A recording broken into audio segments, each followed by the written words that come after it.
Di antara sunnahnya wudhu nggak berbicara apapun kecuali uzur. Uzur itu nanti hal-hal yang menuntut memang harus dikerjakan, tidak bisa tidak, tuh uzur. Ada orang mau jatuh, kita sedang wudhu, yang bicaralah, tegur, Pak awas lubang, nggak masalah, malah bisa-bisa wajib hukumnya. Tapi kalau nggak ada uzur, mulai daripada wudhu sampai selesai wudhu, bahkan selesai wudhu baca doa ini, dia tidak berbicara apapun kecuali memang bacaan yang disunnahkan, maka baru bisa mendapatkan fadilah hadis ini. Akan diampuni ghufiralahu ma bainal wudu'ain, akan diampuni untuk dia di antara dua wudhu, wudhu itu dan wudhu sebelumnya.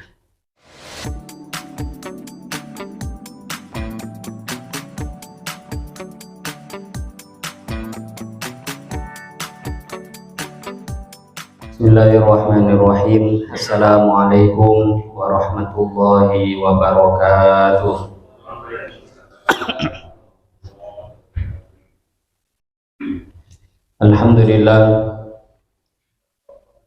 Alhamdulillahilladzi amarna bil ittihadi wal wifaq wa nahana 'anil shiqaqi wan nifaq wa nastaghfiruhu wa natubu ilaihi min su'il af'ali wal akhlaq.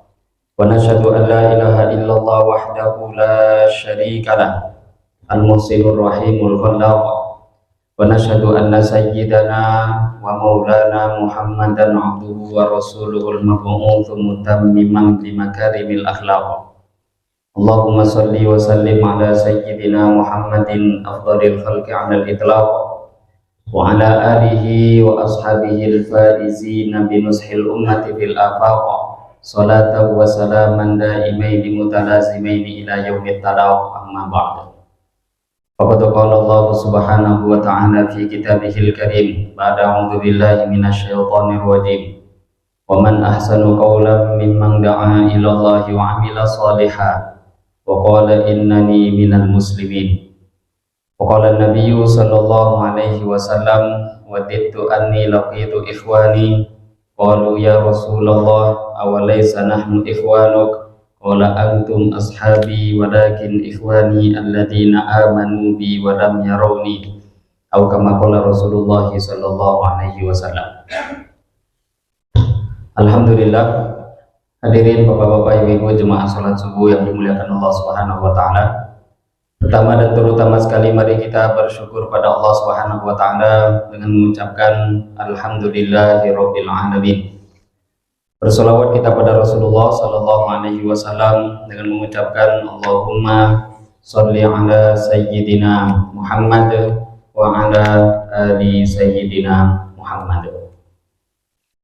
Yang saya hormati Bapak Ketua Pengurus Masjid yang hadir pada pagi hari ini, yang saya hormati para alim ulama, tokoh masyarakat, cerdik pandai yang juga hadir dalam majelis yang mulia ini, yang saya hormati bapak-bapak, ibu-ibu, hadirin wal hadirat yang tidak bisa disebutkan namanya satu persatu. Insya Allah kita yang hadir pada pagi hari ini semoga semua mendapatkan rahmat daripada Allah Subhanahu wa taala. Amin ya rabbal alamin. Hadirin bapak ibu jemaah salat subuh yang dimuliakan Allah Subhanahu wa taala.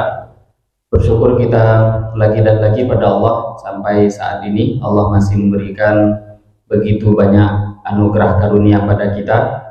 Allah masih memberikan kesehatan kepada kita, masih memberikan panjang umur, kesempatan waktu, terutama Allah masih memberikan taufik, pertolongan pada kita untuk taat pada Allah.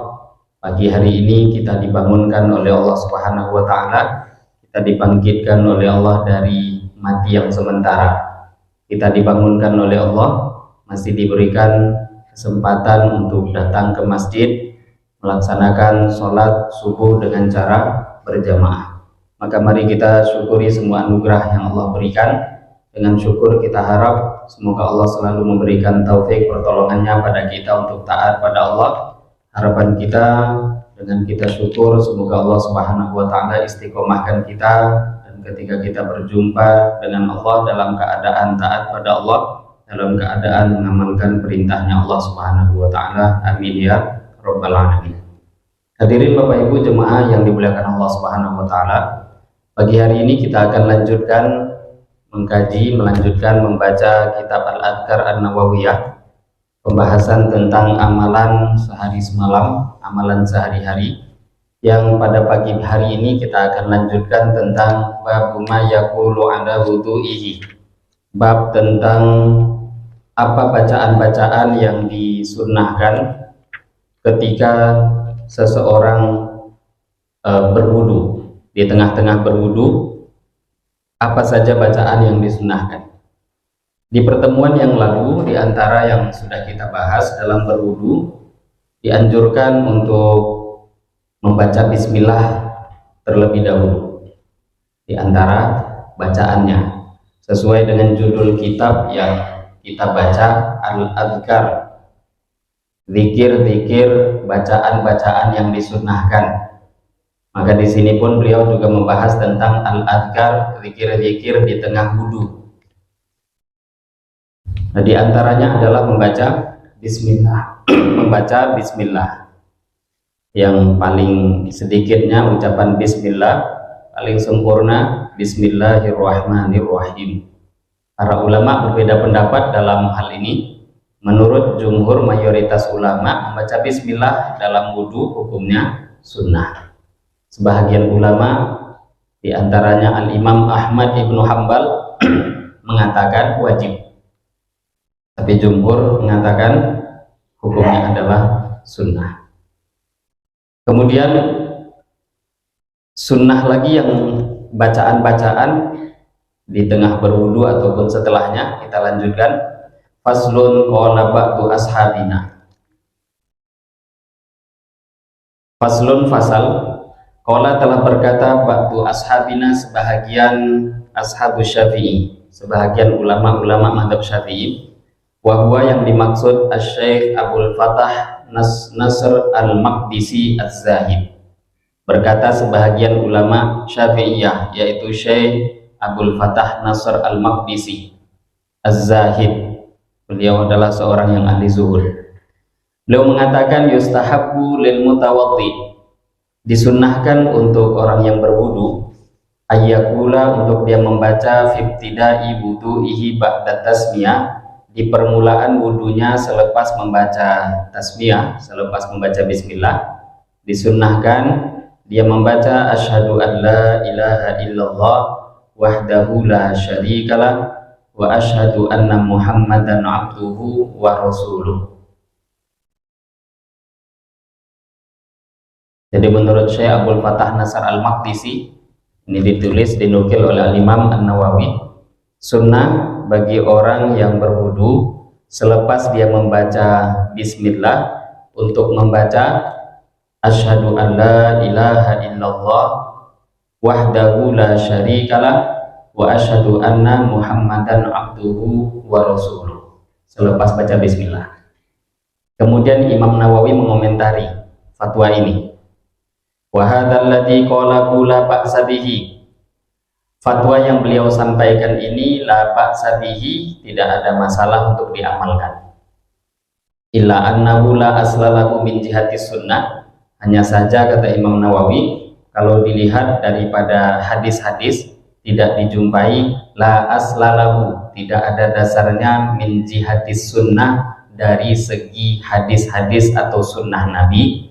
Wala na'lamu, dan kami tidak mengetahui ahadan seorang pun min ashabina, daripada ulama mazhab Syafi'i wa ghairuhum dan selainnya, qala yang berpendapat bihi, seperti pendapat ini, wallahu a'lam.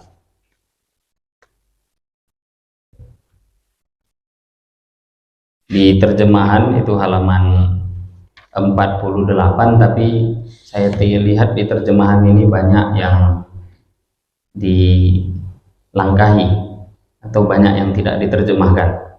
Maka yang dibaca tadi pun tak ada di terjemahan, nggak ada di kitab terjemahan. Jadi di sini Al-Imam An-Nawawi memberitahu urutan-urutan. Baca bismillah sunnah ketika wudhu.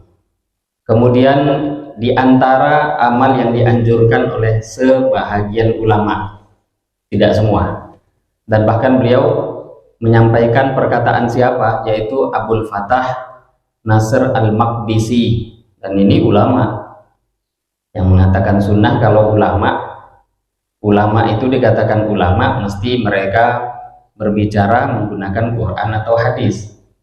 Kalau ada orang yang bicaranya selain Quran hadis, itu nggak layak dikatakan ulama. Kok berpendapat selain Quran hadis ya bukan ulama. Quran hadis ijma qiyas. Lah mungkin orang-orang yang selain mereka tidak menemukan dalil ya, maka mereka akan mengatakan kami tidak tahu, bukan nggak ada dalil. Seperti Imam Nawawi, wala na'lam ahadan min ashabina, kami tidak tahu. Maka beliau pun mengatakan nggak tahu siap satu orang pun baik dari ulama Syafi'i di luar mazhab Syafi'i yang berkata seperti ini. Tapi tetap walaupun beliau bahasakan dengan la aslalahu, siapa yang membaca asyhadu an la ilaha illallah wahdahu la syarikalah wa asyhadu anna muhammadan abduhu wa rasuluh, ya baca itu sebelum wudu setelah baca bismillah. Ini kata Imam Nawawi la aslalahu, nggak ada dasarnya di dalam hadis. Tapi ternyata bahasa yang dipakai Imam Nawawi ini nggak sama dengan yang biasa dipakai kawan-kawan Wahabi. Nggak ada dalilnya ini. Walaupun nggak ada dalil, tapi Imam Nawawi komentari la ba'sa bihi, diamalkan nggak apa-apa. Apa bedanya? Karena memang para ulama yang pakar hadis itu mereka tidak menjadikan Nabi tidak membuat itu menjadi dalil gitu.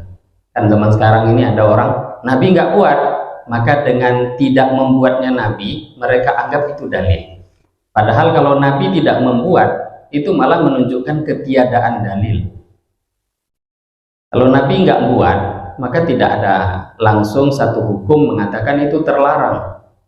Kalau orang punya pemahaman, maka berarti itu malah menunjukkan dia nggak punya dalil. Kalau punya dalil, maka dia akan kemukakan dalilnya. Kalau Nabi nggak buat, itu bukan dalil. Banyak hal-hal yang mana kalau kita teliti, Nabi tidak membuat, tapi ternyata perkara itu tidak dilarang di dalam agama. Nah, kalau tidak dibuat Nabi langsung dilarang, terlalu banyak nanti yang dilarang di dalam agama, termasuk membuat mihrab. Nggak ada dibuat Nabi, tapi tidak terlarang. Mengumpulkan mushaf, tidak pernah dibuat Nabi, tidak terlarang. Nah, membaca syahadat ketika sholat dan ketika berwudu, di mana dilarangnya? Asyhadu an la ilaha illallah wahdahu la syarikalah wa asyhadu anna muhammadan abduhu wa rasuluh. Kalau dilarang malah bahaya. Baca Nabi nggak nyontohkan, yang Nabi nggak nyuruh, karena memang Nabi kalau membuat akhirnya bisa-bisa jadi sunnah, kalau diteruskan jadi wajib. Amal ini longgar. Tapi Imam Nawawi tetap menurut beliau di sini, beliau tidak menjumpai dalil dari segi sunnah tentang amalan ini. Tapi beliau tetap menukil, ini fatwa daripada seorang ulama, Abdul Fattah Nasr al-Maqdisi. Dan ketika beliau menyebut nama itu, tentu ulama sekelas Imam Nawawi akan berhusnudzon. Saya nggak jumpa dalilnya, siapa tahu dia jumpa. Karena setiap orang tentu ada terbatas dalam pengetahuan masing-masing. Faslun, fasal setelahnya, wa yaqulu ba'dal faragh minal wudu'i, dan seseorang disunnahkan selepas dia selesai minal wudu'i, daripada wudunya, disunnahkan dia membaca asyhadu an la ilaha illallah wahdahu la syarikalah wa asyhadu anna muhammadan abduhu wa rasuluh. Allahumma ja'alni minat tawwabin waj'alni minal mutatahhirin. Subhanaka Allahumma wa bihamdika asyhadu an la ilaha illa anta astaghfiruka wa atubu ilaik. Ini dianjurkan setiap selesai daripada berwudu. Selesai wudu sunnah untuk membaca doa ini. Dan ini beliau langsung menyebutkan sunnah ya, padahal nanti di depan beliau akan nukilkan ternyata doa yang beliau tuliskan ini bukan dari satu riwayat, bukan dari satu hadis, tapi ini mengumpulkan beberapa riwayat menjadi satu doa. Dan kita tahu ini yang sering dipermasalahkan oleh ustadz-ustadz yang bermanhaj atau bermadhabkan Wahabi. Nah, di Beberapa hari yang lalu saya dengar YouTube, ada satu orang ustadz mempermasalahkan Allahu Akbar kabiro walhamdulillahi katsiro inni wajjahtu. Maka dia katakan ini dua doa, harusnya diamalkan satu-satu, jangan digabungkan. Nah, Nabi nggak pernah ngelarang. Nabi pernah ngamalkan yang pertama, ngamalkan yang kedua, mau digabung silahkan. Nah, ini diantara ulama yang menggabungkan doa Al-Imam An-Nawawi. Jadi ada orang zaman sekarang melarang tanpa dalil. Itu pun mereka nggak sadar. Melarang tanpa dalil. Dan itu pun dianggap mengada-ngada, padahal Nabi buat. Nabi buat, maknanya doa itu Nabi kerjakan. Kalau tempatnya sudah di situ Nabi ajarkan, doanya banyak, menunjukkan longgar. Kalau kita punya waktu yang mungkin sempit, ya amalkan yang sedikit. Punya waktu yang lebih lapang, lebih panjangkan doanya.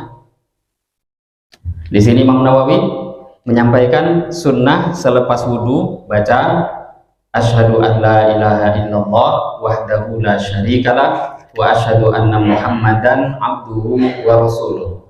Allahumma ja'alni minat tawwabin wa ja'alni minal mutatahhirin. Subhanakallahumma wa bihamdika asyhadu an la ilaha illa anta astaghfiruka wa atubu ilaik. Ini doa sunnah selepas berwudu. Dan di sini beliau pun menuliskan di garis bawahi wa yaqulu ba'dal faraghi minal wudu'i. Membacanya ini sunnahnya selesai dari wudu. Maka kalau ada orang ingin memang dia mendapatkan fadilah, hadisnya nanti di depan akan ada fadilah hadis-hadis yang diterangkan, ingin dapat fadilah itu, maka amalkanlah doanya selepas wudu. Kalau dia baca sebelumnya atau di pertengahan, maka fadilah hadis yang disampaikan tentu tidak dia dapatkan. Kecuali memang seperti dia ingin mengamalkan satu anjuran yang diamalkan di awal wudu seperti fatwa Abul Fattah Nasr Al-Maqdisi, tapi itu tidak berkaitan dengan fadilah yang akan kita dengarkan nanti. Jadi beliau mengatakan ba'dal faragh, membacanya itu dianjurkan, disunnahkan selepas selesai daripada berwudu. Ini kita kalau sudah hafal maka sangat dianjurkan untuk istiqomah membaca doa ini. Kalau belum atau baru hafal sebahagian, bagus untuk menghafalkan doanya secara sempurna. Asyhadu an la ilaha illallah, aku bersaksi bahwa tidak ada Tuhan yang hak disembah selain Allah, wahdahu, hanya Allah saja, la syarika, tidak ada sekutu lahu bagi Allah. Wa asyhadu, dan aku bersaksi anna Muhammadan, sesungguhnya Nabi Muhammad abduhu adalah hamba Allah wa rasuluhu, dan utusannya. Allahumma ya Allah, ij'alni, jadikanlah aku minat tawwabina, termasuk orang-orang yang bertaubat. Waj'alni, dan jadikanlah aku minal mutatahhirin, termasuk orang yang membersihkan diri, orang yang selalu bersuci. Subhanaka, maha suci engkau, Allahumma ya Allah, bihamdika, dan dengan memuji engkau. Asyhadu, aku bersaksi an, sesungguhnya la ilaha, tidak ada Tuhan yang hak disembah illa anta, kecuali engkau. Astaghfiruka, aku mohon ampun pada engkau, wa atubu, dan aku mohon bertaubat ilaika, kepada engkau. Hadisnya dinukil setelahnya Imam Nawawi. Rawaina, kami telah meriwayatkan an Umar bin Al-Khattab, daripada Sayyidina Umar bin Al-Khattab radhiyallahu anhu, qala, beliau telah berkata, qala, telah bersabda Rasulullah sallallahu alaihi wasallam, man tawaddo'a, man barang siapa tawaddo'a, yang berwudu, siapa yang berwudu, faqala, kemudian dia membaca asyhadu an la ilaha illallah wahdahu la syarikalah wa asyhadu anna muhammadan abduhu wa rasuluh, futihat, maka akan dibukakan lahu untuk dia abwabul jannati, pintu-pintu surga, at-tamaniyatu, yang 8, yadkhulu, dia diperbolehkan masuk min ayyiha sya'a, dari pintu mana saja yang dia kehendaki. Nah, ini kan berarti kita tahu akhirnya lafaz doa yang dalam hadis ini itu doa mustaqil, doa tersendiri. Asyhadu an la ilaha illallah wahdahu la syarikalah, asyhadu an la ilaha illallah wahdahu la syarikalah, wa asyhadu anna Muhammadan abduhu wa rasuluh. Ini doa diamalkan sudah mendapatkan satu kekhususan fadilah tersendiri. Di awal Imam Nawawi malah lengkap tadi, Allahumma ja'alni. Ini nanti bab yang lain ada riwayat lain lagi. Jadi ini saja dia amalkan sudah dapat sunnah. Mau digabungkan yang lain dapat fadilah menurut hadis yang lain. Dan dalam riwayat ini, hadis ini sahih diriwayatkan oleh Imam Muslim rahimahullah ta'ala. Dalam hadis ini fadilahnya dia akan diizinkan oleh Allah, akan dibukakan untuk dia 8 pintu surga. Padahal masuknya jelasnya hanya 1. Dibuka 8, nggak bisa masuk lewat 8-8-nya sekaligus, nggak bisa. Tetap masuknya 1. Maka di sini para ulama mengatakan tidak menafikan, hadis ini tidaklah bertentangan dengan beberapa riwayat yang mungkin sering kita dengar. Di antara riwayat yang sering kita dengar di surga itu memiliki 8 pintu. Salah satu pintunya dinamakan dengan nama Ar-Rayyan. Ar-Rayyan itu adalah pintu yang mana tidak akan masuk ke dalam surga melewati pintu Ar-Rayyan kecuali orang-orang yang ahli puasa. Bukan cuma puasanya Ramadan, tapi kalau hadis secara umum masuk. Lah, misalkan kalau orang itu dia bukan ahli dalam puasa, maka keinginan masuk lewat pintu itu pun juga Allah hilangkan. Dibukakan, tapi nggak pengen dia masuk lewat pintu itu. Jadi nggak ada bertentangan satu hadis dengan hadis lainnya. Li'anna ma siwahum la yasha'u dukhul minhu illam yakun kadzalik. Maka kalau memang orang tadi dia bukan ahli dalam puasa, kelebihan setiap umat Islam kan ada yang ahli puasa, ada yang ahli baca Quran, ada yang ahli sholat. Kalau memang dia bukan ahli puasa, maka nanti keinginan masuk lewat pintu itu tentu nggak Allah berikan. Pintunya tetap dibuka. Kalau memang dia ngamalkan hadis tadi, dibuka apa gunanya kalau nggak masuk? Artinya ada orang tanya, apa gunanya dibuka kalau nggak masuk? Dibuka menunjukkan penghormatan yang Allah berikan pada dia. Penghormatan, walaupun mungkin nggak diambil, seperti hadis-hadis lain yang menunjukkan penghormatan. Nabi Muhammad Shallallahu Alaihi Wasallam, yang mulia baginda Muhammad Shallallahu Alaihi Wasallam, diriwayatkan bahwa mulai nabi-nabi yang pertama diutus sampai nabi sebelum beliau yang terakhir, maka setiap nabi dan rasul diutus itu Allah ambil mitsaq, janji. Apa janjinya? Kalian, ini para nabi setiap kali datang itu, setiap yang diutus Allah ambil janji pada mereka, kalau jumpa dengan nabi yang terakhir kalian wajib iman kepadanya. Jumpa dengan Nabi Muhammad wajib iman.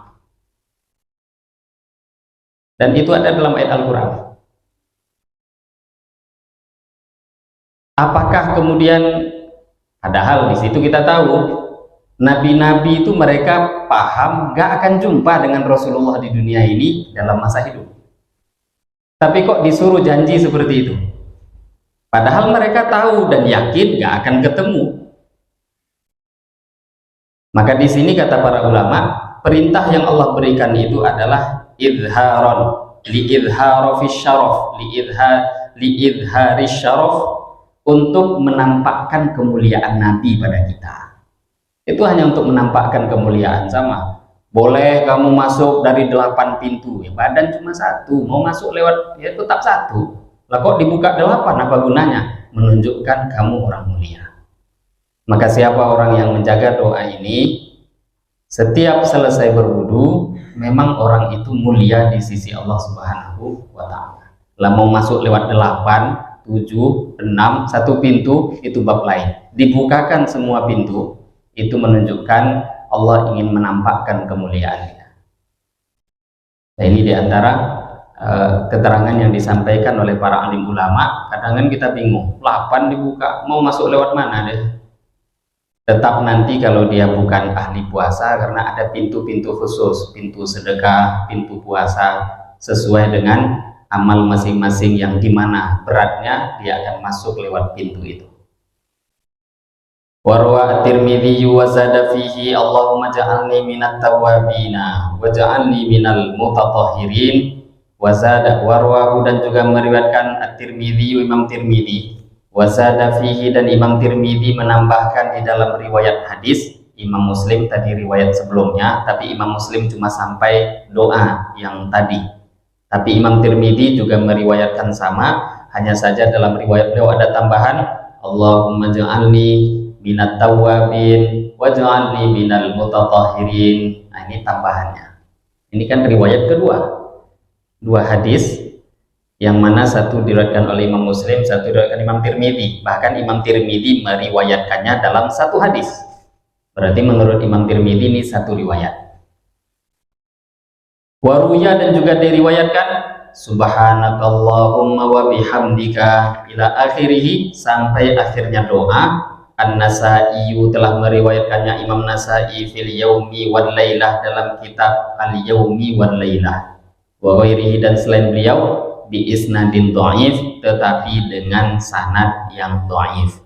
Nah, tadi kan doanya ada tambahan sampai subhanakallahumma wa bihamdika asyhadu an la ilaha illa anta astaghfiruka wa atubu ilaik. Nah, yang riwayat tambahan ini diriwayatkan oleh Imam Nasa'i dalam kitab Al-Yaumi wal Lailah, tapi Imam Nawawi komentari bahwa sanad hadis yang tambahan yang terakhir ini dari subhanakallahumma wa bihamdika ini sanadnya adalah dhaif. Tapi diriwayatkan oleh Imam Nawawi. Kenapa diriwayatkan? Berkaitan dengan fadhailul a'mal. Mau diamalkan boleh. Kenapa? Berkaitan dengan fadhailul a'mal. Jadi kalau ada yang tidak mau ngamalkan ya terserah, tapi tentu nggak bisa dia dapatkan fadilah ini. Dan boleh diamalkan berkaitan dengan dorongan-dorongan di dalam beramal. Nah, kalau nggak boleh, bukan Imam Nawawi yang meriwayatkan, Imam Nasa'i. Imam Nasa'i ini bukan ulama sembarangan. Keilmuan Islam itu pondasinya paling tidak tuh kutub sittah, 6 kitab hadis. Salah satunya ditulis oleh Al-Imam An-Nasa'i. Ini kitab pondasi hadis. Nah, kalau Imam Nasa'i meriwayatkan terus kita remehkan keilmuannya, menunjukkan kita nggak paham dengan agama. Beliau menulis ini dalam kitab Al-Yaum wal Lailah. Dan di sini Imam Nawawi jujur supaya kita tahu, bukan untuk menghinakannya, tidak. Hadis ini dhaif, tapi bisa diamalkan dari segi fadhailul amal. Dan ulama-ulama lainnya walaupun mengatakan hadis ini dhaif, tapi setelah diteliti dalam kitab-kitab hadis yang banyak, ternyata hadis ini tidak disepakati dhaif oleh para ulama. Ada yang mensahihkan. Di antaranya yang mensahihkan adalah dalam satu riwayat An Abi Sa'idin Al-Khudri, daripada sahabat Abu Sa'id Al-Khudri dari Nabi Shallallahu Alaihi Wasallam. Nabi bersabda, man tawaddo'a fa faragha min wudu'ihi, siapa yang berwudu dan selesai daripada wudunya kemudian dia membaca subhanakallahumma wa bihamdika sampai akhir ayat, tubi'a 'alaiha bi tabi'in, akan diberikan stempel cap kepada dia, di stempel, disegel itu bacaan. Tsumma rufi'at tahtal arsy, maka kemudian akan diangkat bacaan doa tadi di bawah arsy. Falam yuksar ila yaumil qiyamah, tidak akan dibuka sampai hari kiamat. Siapa yang baca subhanakallahumma wa bihamdika asyhadu an la ilaha illa anta astaghfiruka wa atubu ilaik, selepas wudu, kalau selepas majelis ada hadis lain lagi nanti. Selepas wudu akan distempel, dicap, disegel bacaan itu, kemudian terus naik di bawah arsy, akan dijaga, tidak akan dibuka sampai hari kiamat. Kalau nggak barang berharga ngapain disimpan? Orang nyimpan, kita aja nyimpan tabungan setahun 2 tahun merasa berharga itu tabungan. Bagaimana kira-kira kalau simpanan itu disimpan Allah sampai hari kiamat? Apakah itu bukan barang yang berharga? Maka ini hadis dikomentari oleh para ulama, rawahul Hakim fil Mustadrak wa qala sahih. Al-Imam Hakim meriwayatkan ini dalam Mustadrak dan beliau mengatakan hadis ini sahih. Tadi kata Imam Nawawi dhaif. Jadi antara hadis itu dhaif, sahih, hasan itu biasa ikhtilafnya para ulama. Oh, saya percayanya dengan yang mendhaifkan saja, ya terserah. Tapi bab ini bab fadilah. Yang mensahihkan ada diantaranya Al-Imam Hakim dalam kitab Mustadraknya. Imam Hakim, beliau ini ulama pakar hadis. Beliau menyusun kitab namanya Mustadrak. Beliau susun kitab hadis yang menurut beliau mengikuti standar Bukhari Muslim. Menurut beliau, walaupun ulama-ulama lain nanti ada yang tidak sepakat, itu biasa. Orang tua ada yang setuju, ada yang nggak setuju, dari dulu sampai hari kiamat itulah yang terjadi, biasa. Maka, tapi kita tahu beliau termasuk imam dalam bidang hadis dan itu diakui oleh ulama-ulama. Imam Hakim rahimahullah ta'ala, beliau mengatakan hadis ini sahih. Jadi sahih menurut Hakim, menurut ulama lain tidak. Ini tadi berarti sudah kita dengarkan beberapa riwayat yang menerangkan tentang dalil-dalil anjuran yang di awal bab tadi sudah disampaikan Imam Nawawi. Maka selesai wudhu, anjurannya tadi baca doa la ilaha asyhadu an la ilaha illallah wahdahu la syarikalah wa asyhadu anna muhammadan abduhu wa rasuluh, minimal itu. Tambahkan Allahumma ja'alni minat tawwabin wa ja'alni minal mutatahhirin. Sampai di sana berhenti juga bisa. Mau ditambah lagi subhanakallahumma wa bihamdika asyhadu an la ilaha illa anta astaghfiruka wa atubu ilaik. Lah ini disampaikan Imam Nawawi di awal bab, kemudian beliau sampaikan mana hadis-hadis yang menerangkan tentang bacaan doa tadi. Jadi kalau diamalkan semua, ya fadilah semua kita dapatkan. Masuk dari pintu surga, 8 pintu surga dibukakan, dari pintu mana saja dia boleh masuk. Termasuk fadilah ini akan distempel untuk dia, yang mana stempel tadi akan naik sampai di bawah arsy, tidak akan dibuka sampai hari kiamat. Warwaina, begitu juga kami telah meriwayatkan fi Sunan Ad-Daruqutni, dalam Sunan Ad-Daruqutni. Andi bin Umar, daripada Ibnu Umar radhiyallahu taala anhuma, anna Nabiyya sallallahu alaihi wasallam, sesungguhnya Nabi sallallahu alaihi wasallam qala, beliau telah bersabda, man tawaddo'a, siapa yang berwudu, thumma qala, kemudian dia membaca asyhadu an la ilaha illallah wahdahu la syarikalah wa asyhadu anna muhammadan abduhu wa rasuluh, qabla ayyatakallama, tapi dia bacanya itu sebelum ngobrol, tidak bicara apapun. Baca doa itu tapi nggak ngobrol, nggak bicara apapun sebelumnya. Ghufira lahu, maka akan diampuni lahu untuk dia dosa-dosa bainal wudu'ain, di antara dua wudu, wudunya itu dengan wudu sebelumnya. Dia wudu zuhur, subuh juga sholat subuh, dosa yang terjadi antara zuhur dengan subuh asbab dia baca doa tadi diampuni oleh Allah. Qabla ayyatakallam, tapi ada syaratnya sebelum dia berbicara. Tapi hadis ini dikomentari Imam Nawawi, isnaduhu dhaif, hadis ini sanadnya dhaif. Tapi Imam Nawawi sudah sampaikan hadis yang sahih di awal tentang fadilah bacaan ini. Lah ini namanya tambahan. Berpegang jangan dengan hadis yang ini, makanya letaknya di akhir-akhir. Yang fadilah secara sahih dalam riwayat Muslim dibukakan 8 pintu surga. Kalau yang ini namanya fadilah tambahan. Dan tadi yang berkaitan dengan fadhail, dorongan beramal. Tapi kalau ingin dapatkan fadilahnya juga harus mengikuti syaratnya, tidak berbicara. Dan memang kita tahu di antara sunnahnya wudhu nggak berbicara apapun, kecuali uzur. Uzur itu nanti hal-hal yang menuntut memang harus dikerjakan, tidak bisa tidak, tuh uzur. Ada orang mau jatuh, kita sedang wudhu, yang bicaralah, tegur, pak awas lubang, nggak masalah, malah bisa-bisa wajib hukumnya. Tapi kalau nggak ada uzur, mulai daripada wudhu sampai selesai wudhu, bahkan selesai wudhu baca doa ini, dia tidak berbicara apapun, kecuali memang bacaan yang disunnahkan, maka baru bisa mendapatkan fadilah hadis ini. akan diampuni, ghufira lahu ma bainal wudu'ain, akan diampuni untuk dia di antara dua wudu, wudu itu dan wudu sebelumnya.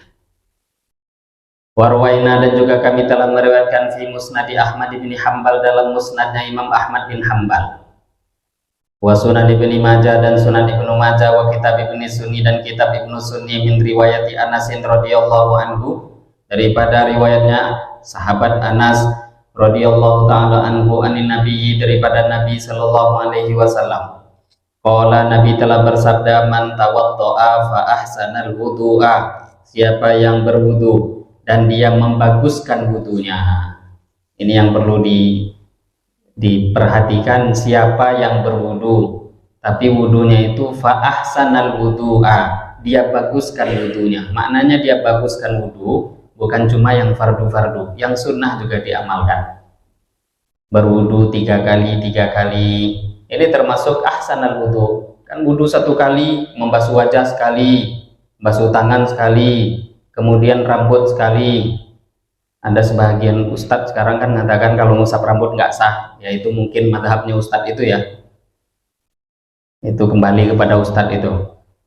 Dalam ayat Al-Quran memang yang diperintahkan itu biru'usikum, usaplah kepala. Yang dimaksud kepala ya rambut lah. Coba kasihanlah orang kalau nggak ada kepala, nggak ada rambut, nanti apa yang mau dia usap? Bahasa Al-Quran mengatakan kepala karena setiap manusia pasti punya kepala. Tidak setiap orang punya rambut. Maka kalau bahasanya ingin ringkas ya kepala. Dan rambut pun yang diusap, rambut yang di kepala. Kalau rambut nggak di kepala memang nggak boleh. Apa ada rambut nggak di kepala? Ada. Dipanjangkannya rambutnya sampai ke kaki bisa. Lah kalau itu yang dia usap rambut yang di kaki ya enggak. Rambut yang di kepala. Jadi tetap rambut sah. Jadi nggak bisa, lah itu fatwa entah kemana arahnya nggak tahu. Maka dia perbagus wudunya, sunnah-sunnah diamalkan 3 kali, misalkan kumur-kumur, masukkan air ke hidung, itu nggak wajib diamalkan, itu namanya membaguskan wudu. Siapa yang berwudu dan wudunya bagus, sunnah-sunnah diamalkan. Tsumma qala thalatha marrat, kemudian dia baca thalatha marrat, sebanyak 3 kali. Asyhadu an la ilaha illallah wahdahu la syarikalah wa asyhadu anna Muhammadan abduhu wa rasuluh. Dia baca asyhadu an la ilaha illallah wahdahu la syarikalah wa asyhadu anna Muhammadan abduhu wa rasuluh. Futihat lahu thamaniyatu abwabil jannah min ayyiha asya'a dakhala, akan dibukakan untuk dia 8 pintu surga, dia masuk dari pintu mana saja yang dia kehendaki. Isnaduhu dhaif, tapi sanad hadis ini dhaif. Ini penguat ya. Kan sama sebenarnya dengan isi doa-doa dalam riwayat sebelumnya. Pegangan hadisnya bukan ini, tapi riwayat yang sahih. Hanya saja di sini ada sedikit tambahan dan itu baik untuk kita perhatikan. Contoh hadis sebelum ini ada penekanan jangan bicara. Kan itu tambahannya. Isi doanya sama. Kemudian dalam riwayat yang paling baru kita dengar tadi, bacanya 3 kali. Thalatha marrat. 1 kali dia amalkan sudah dapat fadilah. Tapi kalau ingin 3 kali itu jauh lebih baik. Menggunakan hadis secara umum, membasuh anggota pun juga 3 kali sunnah. Maka doa yang dia baca begini pun bukan cuma dalil ya, tapi tadi ini hadisnya dhaif. Tapi dhaif kalau mau meneliti lagi, kalau kita baca ini kitab syarah daripada Al-Adhkar An-Nawawiyah Al-Futuhatur Rabbaniyah, di sini beliau nukil riwayat-riwayat itu dalam jalur yang lain. Maka sampai beliau pun juga menuliskan, nah ternyata tidak semua riwayatnya itu dhaif, ada juga yang sahih. Maka ini bukan dhaif yang diremehkan, itu tidak, karena hadis pun dhaif pun tidak boleh diremehkan. Seperti apapun hadis itu dhaif tidak bisa diremehkan Bapak Ibu. Orang yang meremehkan hadis walaupun dhaif ini berbahaya. Masa sekarang kita, hadis itu kan pembicaraan, perkataan. Kita saja sekarang kalau jumpa dengan orang yang kita nggak kenal ya, kita nggak kenal. Tahu-tahu kita mau jalan di satu tempat, kita nggak kenal, tahu-tahu orang tadi menyetop kita. Pak. Akhirnya kita di stop, diberitahu, Pak, jangan lewat jalan ini. di sini jembatannya itu roboh, Pak. Kira-kira apa tanggapan komentar Bapak Ibu kalau sedang bawa kendaraan di stop orang? Pak, jangan lewat sini, ini jembatannya roboh, lewat sana aja. Ini kalau secara teori ilmu hadis, kalau kita nggak kenal orang tadi, dan dia menyampaikan berita itu namanya hadis. Dan yang menyampaikan berita dia, orang yang menyampaikan berita itu namanya rawi. Orang yang tidak kita kenal dalam teori ilmu hadis ini namanya hadis, pemberitaannya itu lemah, bahasa Arabnya dhaif. Kira-kira Bapak Ibu percaya nggak dengan yang dia sampaikan? Secara ilmu teori kita nggak harus percaya. Kenapa percaya? Wow, saya nggak kenal kamu, rumah kamu di mana, nama kamu siapapun saya nggak tahu. Kadang kita kenal wajah orang tuh, oh ini memang tukang parkir, memang tukang nunggu jembatan, ini tukang, tapi kita nggak kenal. Tapi secara sifat mungkin sebagian tahu, tapi ini kita nggak kenal sama sekali, itu pun kita banyak percaya. Lah kok bisa-bisanya orang seperti itu kita percaya, giliran hadis kita bohongkan, apa nggak tahu? Lihat tuh, itu namanya sungsang. Hadis diremehkan, maka jangan heran Imam Ahmad bin Hambal mengatakan hadis yang dhaif lebih aku sukai daripada perkataan sahihnya sahabat. Ini satu perbandingan yang perlu kita pahami. Sahabat kok berkata tapi tidak dinisbatkan pada Nabi, itu kan namanya perkataan sahabat. Kata Imam Ahmad, aku lebih suka hadis walaupun dhaif daripada perkataan sahihnya sahabat. Apalagi tabi'in, apalagi tabi'ut tabi'in, apalagi kita di zaman sekarang. Lah yang lucunya, kalau orang itu ada sibuk ngomong soheh, nggak soheh, doif, tapi yang dia percaya itu perkataan ustadznya. Perkataan ustadz itu, apakah itu hadis? Enggak. Ustadznya itu kadang ngaji hadis cuma 2-3 hadis dibaca, sarahan hadisnya 1 jam. Keterangannya itu yang 1 jam itu. Lah keterangan ustadznya dia percaya. Lah keterangan ustadz itu bukan hadis. Lah giliran keterangan ustadz dia percaya, tapi giliran hadis dia remehkan. Ini salah kaprah. Maka hadis dhaif memang lemah, tapi posisikan dalam posisi sudut pandang ulama, jangan sudut pandang kita. Ulama memandang hadis dhaif dengan pandangan yang sudah mereka terangkan. Jadi dhaif selagi tidak parah dhaifnya, masih ada dalil-dalil sahih yang mendukung. Lah contoh hadis dhaif yang ada hadis sahih mendukung hadis-hadis yang kita dengarkan tadi. Karena ada hadis sahih yang mendukung, maka hadis-hadis dhaif yang kita dengarkan tadi boleh untuk diamalkan. Warwaina, dan kami juga meriwayatkan takrir syahadatin, tentang mengulang syahadah. Asyhadu an la ilaha illallah wahdahu la syarikalah wa asyhadu anna Muhammadan abduhu wa rasuluh. Dan untuk mengulangi doa syahadah ini 3 kali.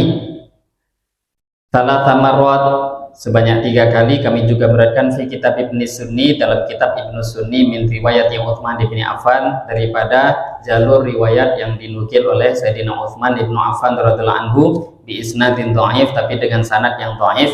Qala Syekh Nasr Al-Maqdisi, berkata Syekh Nasr Al-Maqdisi, wa yaqulu ma'a hadhil adhkar, dan juga seseorang membaca doa-doa tadi dia tambahkan Allahumma sholli ala Muhammad wa ala ali Muhammad. Dia tambahkan doa solawat Allahumma sholli ala Muhammadin wa ala ali Muhammad wa yadumu ilaihi wasallim. Dan dia tambahkan juga dengan solawat tadi lafaz wasallim, Allahumma sholli ala sayyidina Muhammad wa ala ali sayyidina Muhammad wasallim. Jadi kalau mau baca sholawat selepas wudhu, ini diantara ulama yang mengatakan dianjurkan adalah Syekh Nasr Al-Maqdisi. Mungkin beliau menggunakan dalil secara umum, sholawat apapun dianjurkan. Wa yaqulu, dan juga berkata Imam Nawawi melanjutkan, qala berkata ashabuna, ulama-ulama kita, wa yaqulu hadhil adhkar, dan seseorang membaca zikir-zikir yang kita sebutkan tadi, baik doa selepas wudu, membaca zikir-zikir dalam wudu tadi, baca bismillah, doa selepas wudu, baca asyhadu alla ilaha illallah subhanakallahumma, sampai akhir dia baca mustaqbilal kiblati, dengan menghadap kiblat.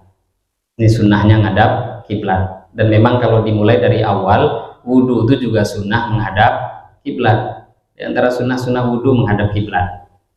Nah, ini hampir di rumah kita sendiri, masjid itu kan memang membuat tempat wudhu sesuai, bukan menghadap kiblat karena sesuai kondisi. Tapi kalau bisa menghadap kiblat jauh lebih baik. Tapi jangan pula gara-gara itu bercakap pula di masjid, kan lucu. Nah, jadi sunnahnya berwudu menghadap kiblat. Maka ketika sunnah wudu menghadap kiblat, membaca doa-doa itu semua juga dianjurkan menghadap kiblat. Menghadap ini kalau kita membahas tentang fikih, dikatakan menghadap itu minimalnya dada. Walaupun wajah nggak menghadap, kok dada itu menghadap, maka dikatakan menghadap kiblat. Kalau Bapak Ibu biasa mungkin didetailkan oleh Ustadz yang ngajar fikih di sini, Ustadz Al-Nof. Sholat misalkan kalau ada orang noleh kanan kiri, sholatnya batal atau tidak? Nggak batal, makruh. Tapi kita bahas batal atau tidak ya, selagi dadanya itu menghadap kiblat.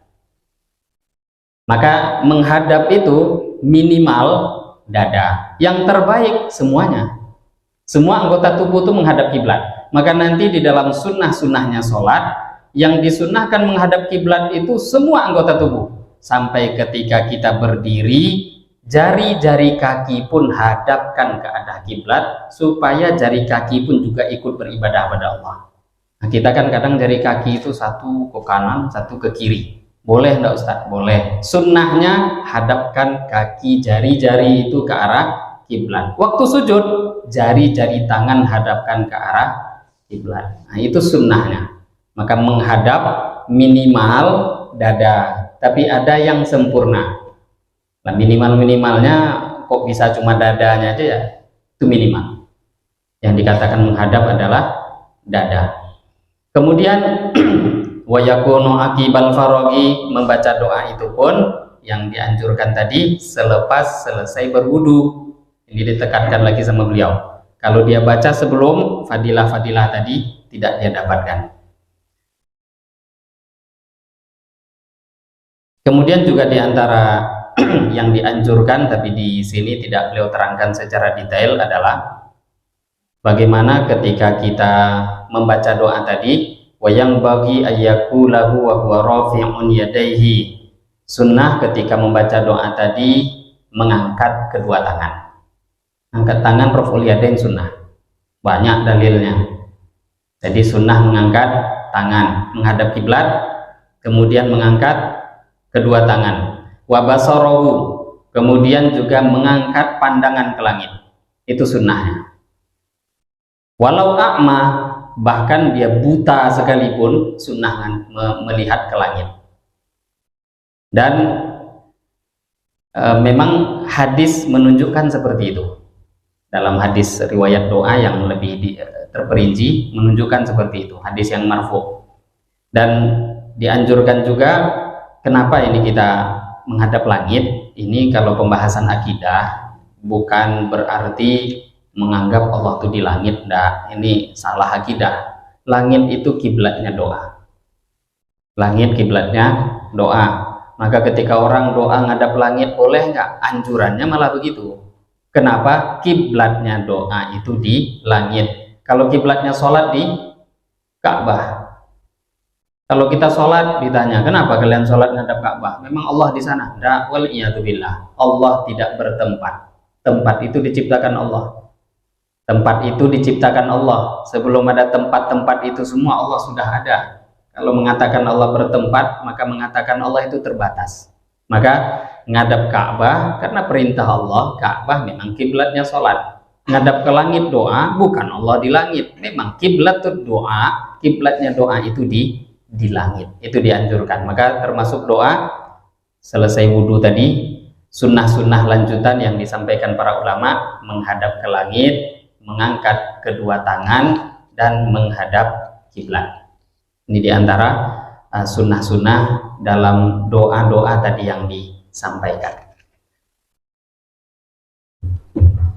Kemudian ada di dalam kitab ini, tapi tidak saya lihat tadi malam waktu mutolaah, dalam terjemahannya nggak ada.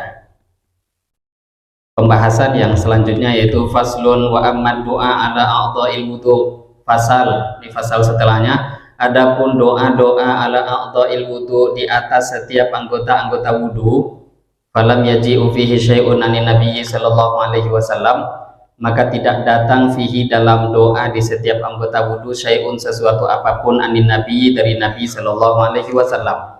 Waqad qala al-fuqaha, berkata para ulama-ulama fikih, yustahabbu fihi da'awatun, disunahkan di dalam anggota-anggota wudu tadi doa-doa ja'at yang disampaikan anis salafi oleh ulama-ulama salaf. Wazadu wa naqasu fiha, mereka menambahkan doa, wa naqasu sebahagian lain ada yang mengurangkannya, fiha di dalam doanya. Nah ini saya lihat di terjemahan nggak ada, tapi ringkasan pembahasan. Cuma ini memang sayang, ini terjemahan terlalu banyak kurang, banyak yang dibuang.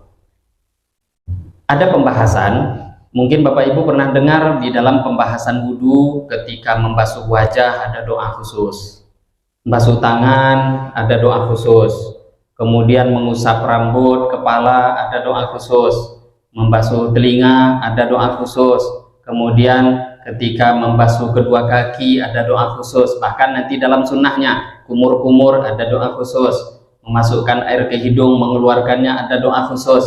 Lah ini apa hukum membaca doa-doa itu semua? Tadi padahal kita membahas di awal namanya doa-doa zikir di tengah-tengah wudhu, tapi kok Imam Nawawi nggak menyebutkan itu dalilnya.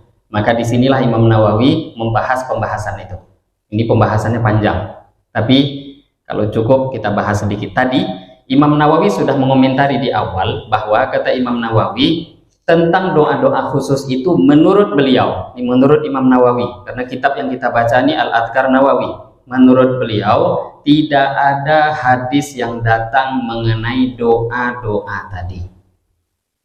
Jadi bahasa lain, beliau pun nanti dalam beberapa kitab yang lain, termasuk dalam kitab Al-Minhaj, beliau sampai menulis bahkan la aslalahu, doa-doa itu nggak ada dasarnya dalam sunnah. Tapi ini ucapan Imam Nawawi, fahami dengan pemahaman Imam Nawawi ya.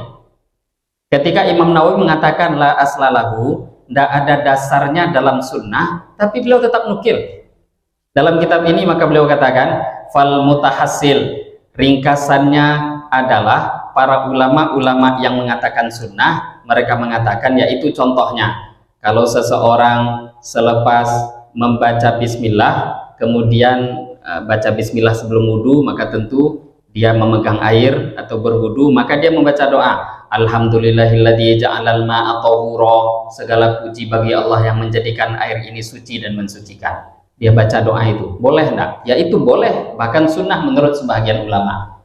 Secara detailnya ini sebenarnya diterangkan oleh Al-Imam Al-Ghazali dalam kitab Ihya. Jadi kalau ada orang-orang ustadz-ustadz, ulama-ulama yang menyampaikan doa-doa di tengah-tengah wudhu, di anggota-anggota badan yang khusus, maka itu diantaranya mereka mengikuti fatwanya Al-Imam Al-Ghazali rahimahullah. Boleh enggak? Boleh. Masalahnya Imam Nawawi mengatakan tidak ada dasar dalam sunnah, yang dimaksud itu dalil yang sahih menurut beliau. Tapi kalau dalil yang dhaif ada. Hanya saja kan dhaif nggak bisa dipakai jadi dalil. Nah kalau kita lihat isi doa-doanya itu semua bagus.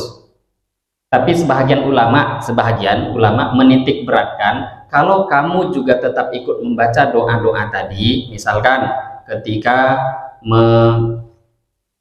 membasuh wajah, Allahumma, ini doa-doa dinukil Imam Nawawi semua. Wa yaqulu indal madmadah, ketika dia kumur-kumur membaca Allahumma skini min haudi nabiyyika Muhammad, ya Allah berikanlah minum kepada aku dari telaganya Nabi engkau Nabi Muhammad sallallahu alaihi wasallam. Bagus nggak doa begitu? Bagus lah. Cuma sebagian ulama yang mereka meyakini itu hadisnya tidak ada dasar, maka mereka kalaupun membolehkan, mereka katakan amalkan, tapi jangan yakini itu hadis.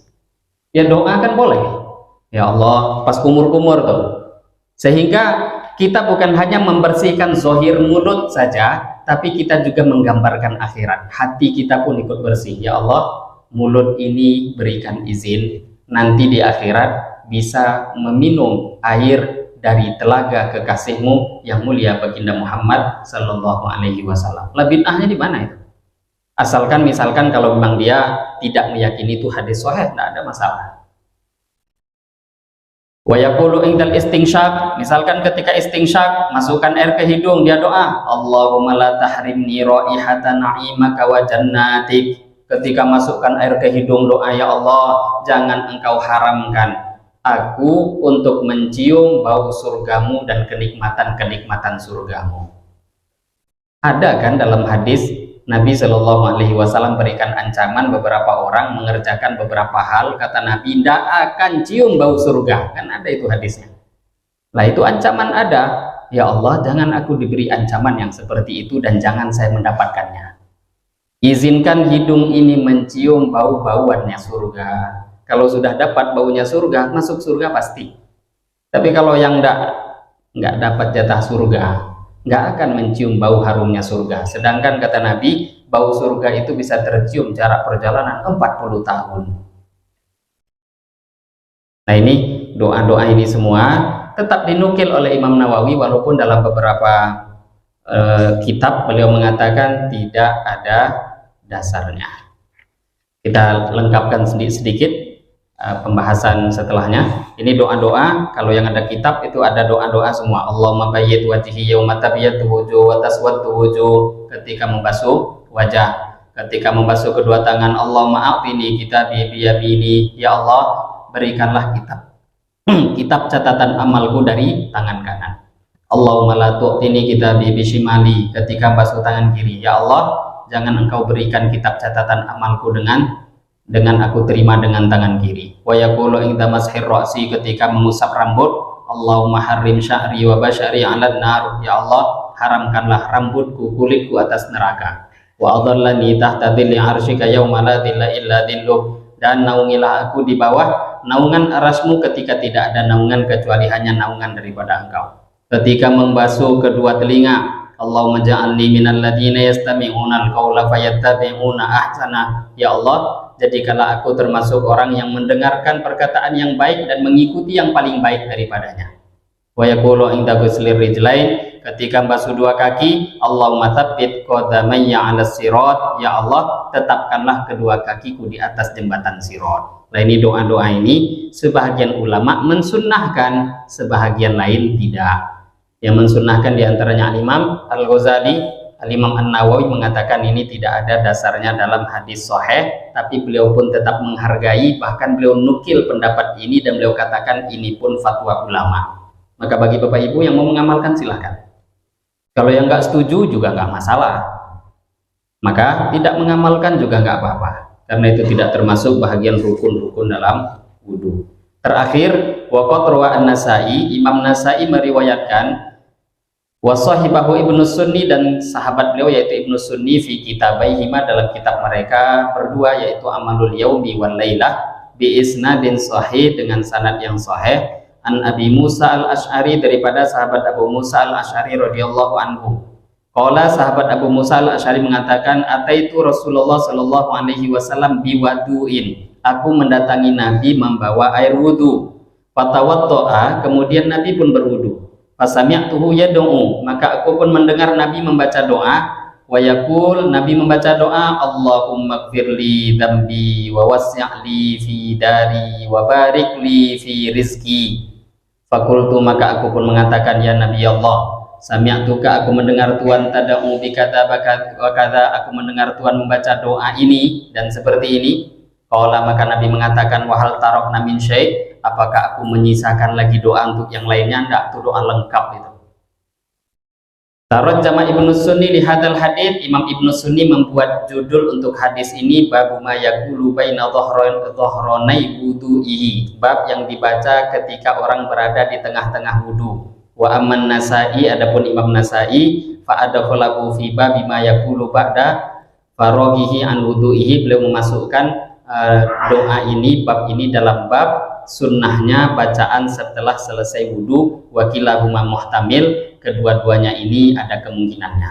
Jadi di sini Imam Nawawi menukil satu riwayat hadis yang sahih, Nabi di tengah-tengah wudhu itu ada baca doa, Allahumma ighfirli dzambi wa wasi'li fi dari wa barik li fi rizki. Ya Allah, ampunilah untukku dosa-dosaku, yang nampak, yang tidak nampak, zahir yang batin. Wa wasi'li fi dari, lapangkanlah untukku fi dari, di dalam rumahku. Dalam sarahnya ulama mengatakan rumah kita paling tidak itu ada 3. Rumah di dunia, dikubur di barzakh, sampai nanti di akhirat. Maka doa itu yang lapang, kata Nabi. Ya Allah, kata para ulama, makna doa ini pahamkan dalam diri. Lapangkanlah rumahku di dunia, dikubur, sampai di akhirat. Wa barik li fi rizki, berkahilah untukku rizkiku, rezeki dunia ataupun akhirat. Kalau sudah berkah, selesai masalah. Lah ini doa tadi dinukil oleh 2 orang ulama, yaitu Al-Imam An-Nasai dan Ibnu Sunni, dan mereka menukil hadis yang sama tapi diberi judul bab yang berbeda. Salah satu memberi judul doa yang dianjurkan di tengah wudhu, yang lainnya membuat judul bab dianjurkan doa selepas wudhu. Lah kalau yang mengatakan sunnah di tengah wudhu, kapan letaknya?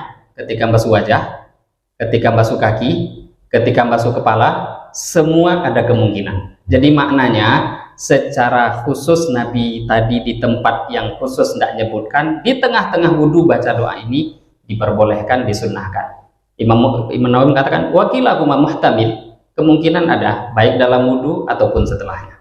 Maka dibaca termasuk doa ini yang disampaikan oleh Imam Nawawi bi isnadin sahih. Hadis ini sanadnya sahih. Selepas wudhu sunnah, di tengah wudhu pun mau diamalkan juga diperbolehkan. Nah, ini hadirin Bapak Ibu yang bisa kita baca pada pagi hari ini, beberapa fasal yang diterangkan dalam kitab Al-Adhkar An-Nawawiyah. Semoga apa yang kita dengar ini bisa kita amalkan dan kita terapkan dalam kehidupan kita sehari-hari, sampaikan juga pada saudara-saudara Islam kita lainnya. Mungkin ada pertanyaan? Ada yang tidak ditanyakan? Silahkan Pak. Ya. Itu di bulan ada kebaca Allahumma ini tidak ada Pak Ustaz. Ya. Ya, dalam riwayat ini tidak disampaikan penambahan riwayat waja'alni min ibadikas sholihin ataupun ditambahkan doa yang lain. Maka kalau secara riwayat ya itulah tadi. Tapi kalau boleh nggak menambah doa itu kata para ulama selagi tidak merusak daripada lafadz hadis diperbolehkan. Tapi yang nambah bukan kita ya. Termasuk tadi tambahan itu ya ulama-ulama juga yang nambahkan. Boleh atau tidak ditambahkan? Boleh. Tak ada masalah. Ada pertanyaan lain? Silahkan Pak. Di sini sedikit mengenai Ya. Soalnya waktu sekolah tahun 60-an dulu belajar sejarah, ini yang bawa di ranah Minang 3 orang haji. Jadi ya apa namanya, jadilah perang Padri setelah itu karena nama tadi dan juga karena berkembang lagi Wahabi, populer lagi gitu. Apakah ada kaitan dengan itu yang 200 tahun yang lalu itu? Pertanyaannya, apakah terjadi lagi perang Padri?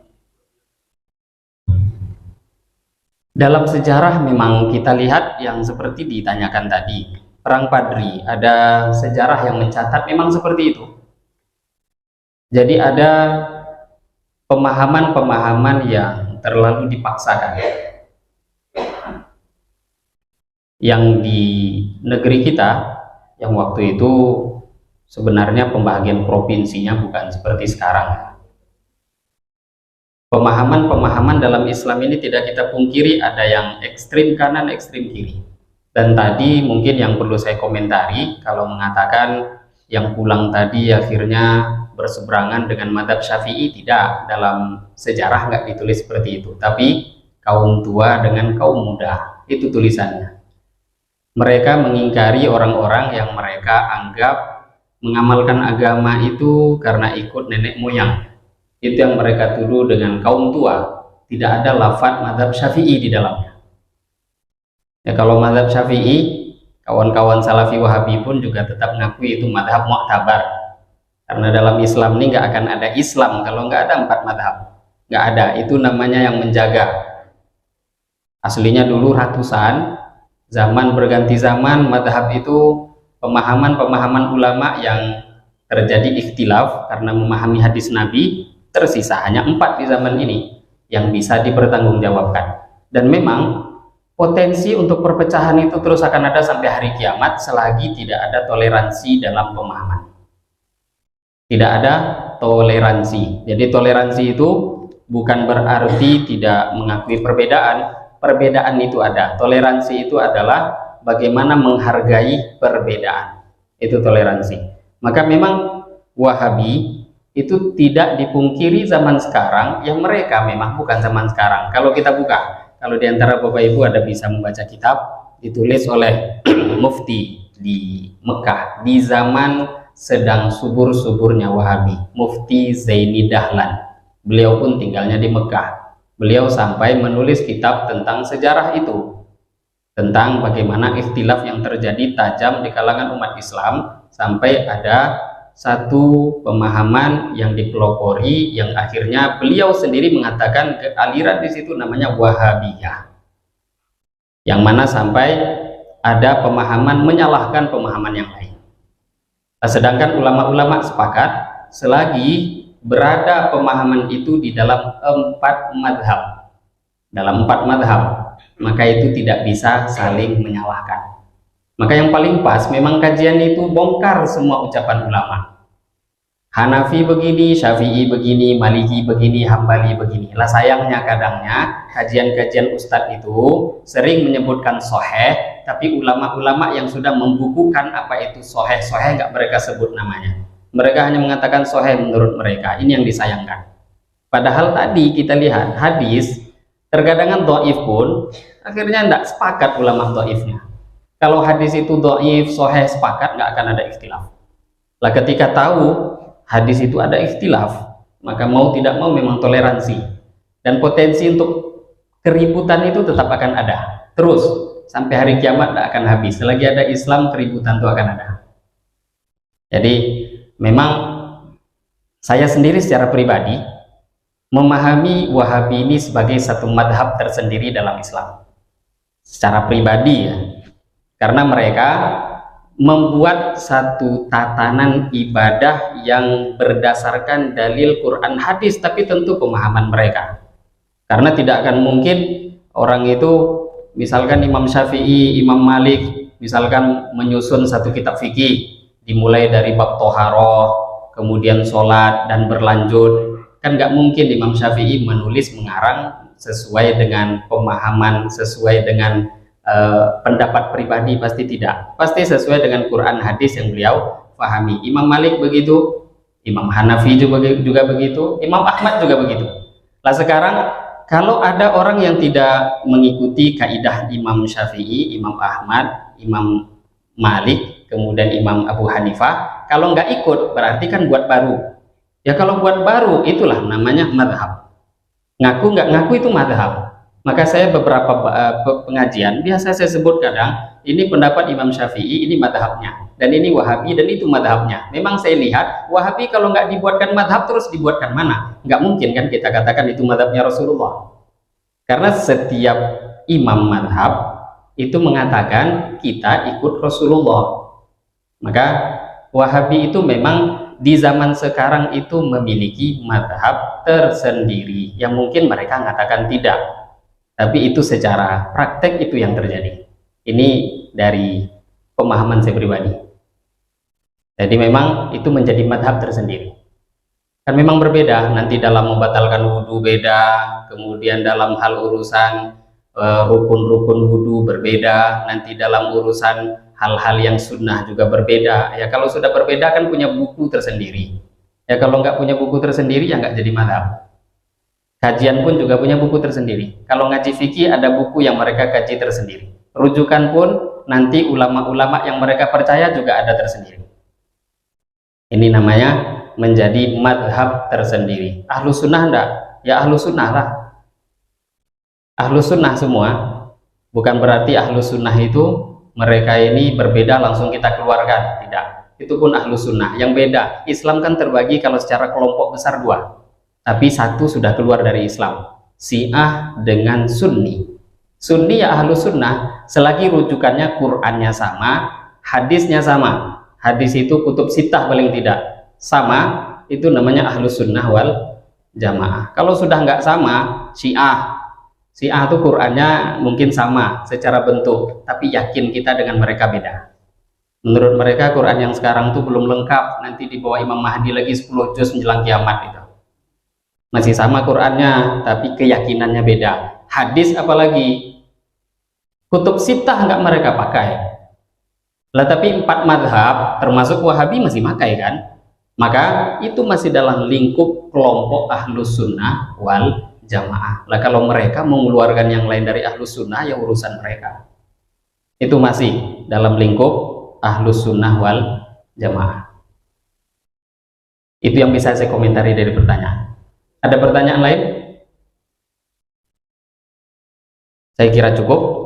Insya Allah panjang umur kita akan lanjutkan nanti pembahasan beberapa azkar, doa-doa selepas mandi dan tayamum. Karena wudhu, mandi, tayamum ini termasuk alat-alat untuk bersuci. Insya Allah itu akan kita bahas di pertemuan yang akan datang. Demikian mungkin yang bisa kita bahas.